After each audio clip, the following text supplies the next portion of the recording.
Hello, hey, I am Miss Richardson, and today I'm reflecting on what I learned in my W10C course about tutorial learning and classroom discourse. I'm here with Miss Harris, and I am just going to walk through my learning and how I plan to use it in my pre-K classroom. So the first thing is OTM and discourse. Well, what is it? One big thing that I learned in the Oxford Tutorial Method, or OTM, is basically about students doing most of the talking instead of the teacher. The teacher guides, but students explain their thinking, ask questions, and build understanding together. For me, I used to believe that discourse was about students answering teachers' questions.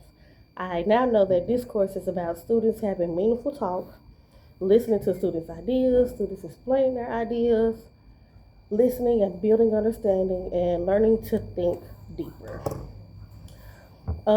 This classroom discourse is vital because it helps build thinking. Students comprehend better when they are able to talk through their thinking and share their ideas. Mercer shows us that purposeful dialogue supports learning. It also creates belonging, which we know. Pre-K is all about creating belonging in the classroom. So discourse creates that belonging. It allows for kids to share their ideas, learn from each other, and it also lets kids feel heard. And we all know pre-K wants to be heard all the time. This supports inclusion and classroom community. So the strategies that we went over were, one of them was the Oxford tutorial method. Um, OTM uses questioning and dialogue during group discussions to help students gain a deeper understanding of, of their lesson. Um, Students talk more, teachers guide, students think and ask questions. So in pre-K, that would look like I would ask students to explain how they got the answer or what they talk, or when they talk during group activities instead of just listening to me. So I always thought like asking, how do you know the difference between B and D? It gets them thinking a little bit deeper because those, especially the lowercase ones, they look alike. Uh, we also went over types of talk. You have disputual, which is arguing, com, commu, cumulative, Community. yes, building, which is building on each other's ideas, exploratory, thinking deeply and explaining, and exploratory talk is what we want the most because you're explaining your thoughts. Um, Strategy two was think, pair, share, which allows students to talk with each other and bounce ideas off each other. It also gives them time to think and it allows for more participation, especially for the people who we know they do not talk that much. So it gives them their time to open up, talk, and maybe get some ideas from other students who do have some answers. Strategy three would be reciprocal talk, and that is encouraging students to listen and respond. With this, students are building on each other's ideas. This also supports building language, which of course we are building language every day in the pre-K classroom because a lot of the kids are still learning how to talk and how to use the correct language. The readings that shaped my learning, um, one of them was Mercer. Mercer was arguing that a productive classroom that uses talk supports reasoning through dialogue. He states talk is the true foundation of learning, which I do believe. I believe we let the kids talk a little more and give them time to think. They can learn more. Also, an article by, this name is kind of hard to say, Get Works. He says that students learn better when they are doing the majority of the talking. It helps them understand better and I get to use their critical thinking skills. Gross says students benefit when they are given opportunities to do the majority of the talking. And also, there was a video. The OTM emphasizes the importance of dialogue to build critical thinking skills. OTM achieves this by having group discussions. Learning develops through dialogue and shared inquiry.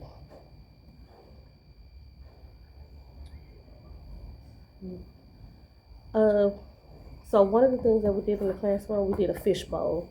Um, and the fishbowl is basically you have a group of students who are talking about a certain topic, and then you have a group of students. Oh, what? You have the teacher in that group, so she's kind of being the mediator. And you have the other group of students who's sitting around listening. So in this fishbowl experience, I learned that it is a group of people with the instructor who's asking questions. She asks questions that we have to think about, and the students in the fishbowl are throwing out ideas. One thing that I feel like that I might need help with is talking more, because I am a little shy, and getting my ideas together because I tend to like run in circles. I feel like I do. I run talk in circles. I can only think of the fishbowl experience that I participated in. I did two actually. It was this class and another class, and they were the same, but I actually learned a lot. I got to ask questions about how can I use this for pre-K, because a lot of people in my class work with older kids. So it's I feel like it might be easier for them to do it, but in pre-K, you're always thinking like, that might be a little too hard for them.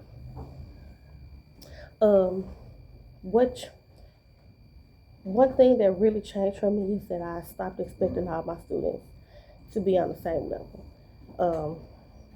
It was a quote that if you take kids as they are, not where you expect them to be, and I take that with me. Started meeting them where they are. I also realized I was doing too much talking, and I think next year I will try to let the kids talk a little bit more. A couple of words that I got the meaning for that I probably did not know was oracy, which is the ability to express my ideas and develop understanding. Dialogic teaching,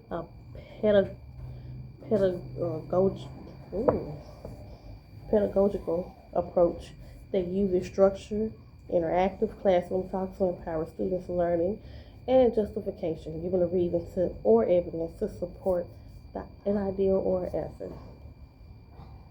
So one of my questions that I wanted to ask, how can I effectively use discourse in my pre-K room when I have kids who are still developing their language skills and some who might find it hard to speak?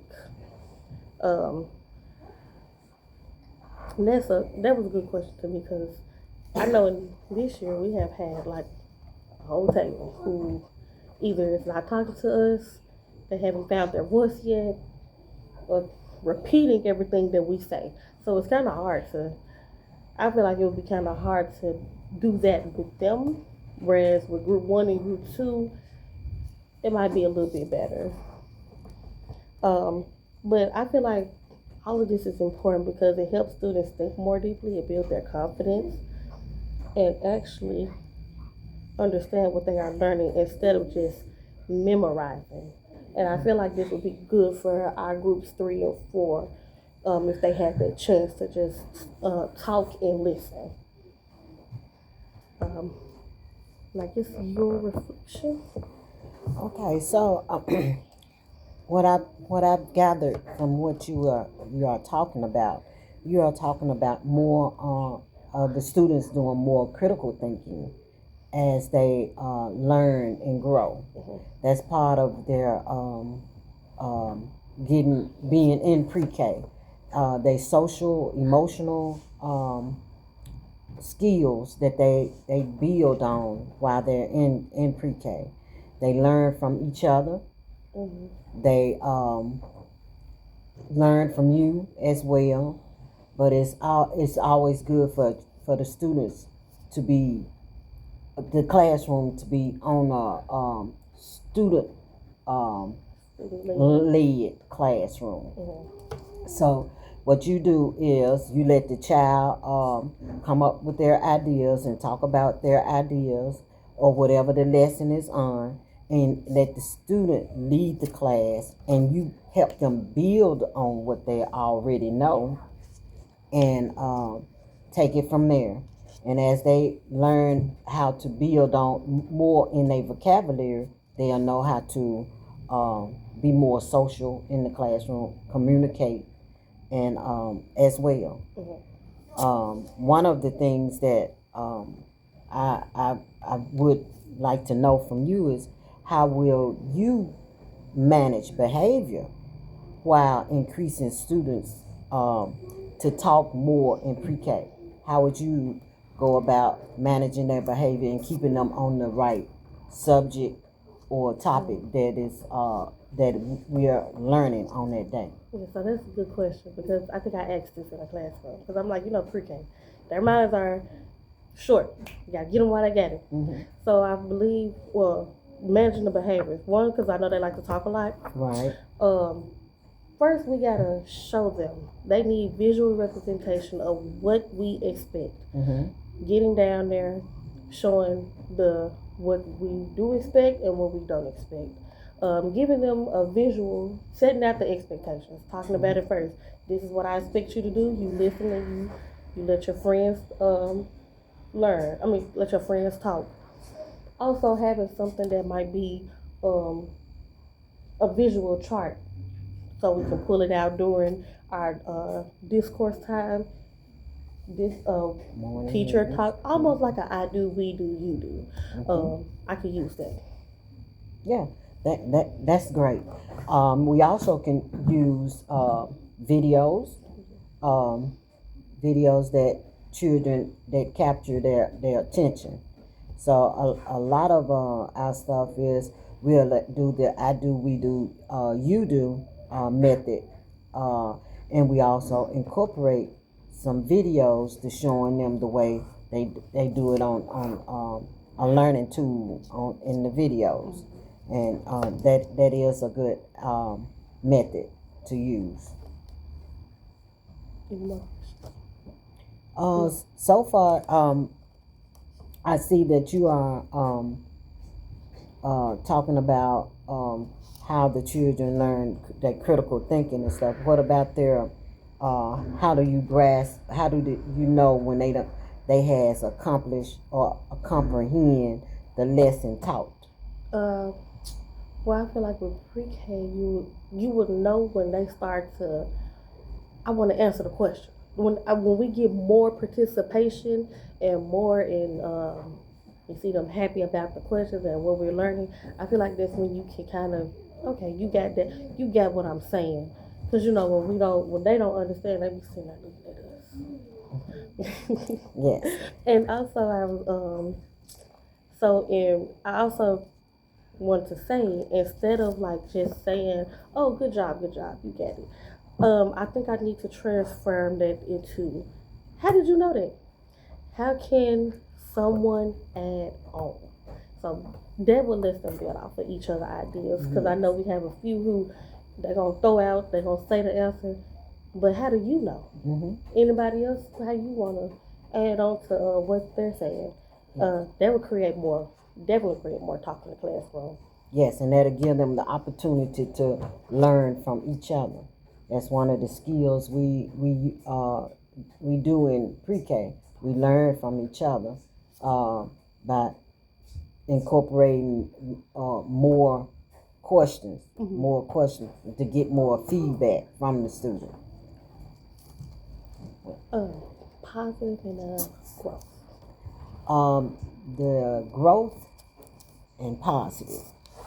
Okay, the positive aspect, I see that you are going about sharing their ideas with the students and talking to the students and incorporating the work in the classroom with the student and asking more questions to get them to do their critical thinking skills, and to even go back and be able to know if they comprehend what they are learning. The growth is to in the class. I would say using charts and stuff to see their growth, where they are, where they start, the midway, and the ending results. So use that as a tool. Like we use our brigance in our classroom, or our social emotional EDECA, and all of that. That's how we track and we'll keep up with how the children growth is while they're learning. Yeah. So thank you for listening. My goal is to create a classroom where students feel comfortable talking, they're sharing their ideas and learning from each other using the OTM style learning. So thank you for listening, giving me my feedback. Thank you.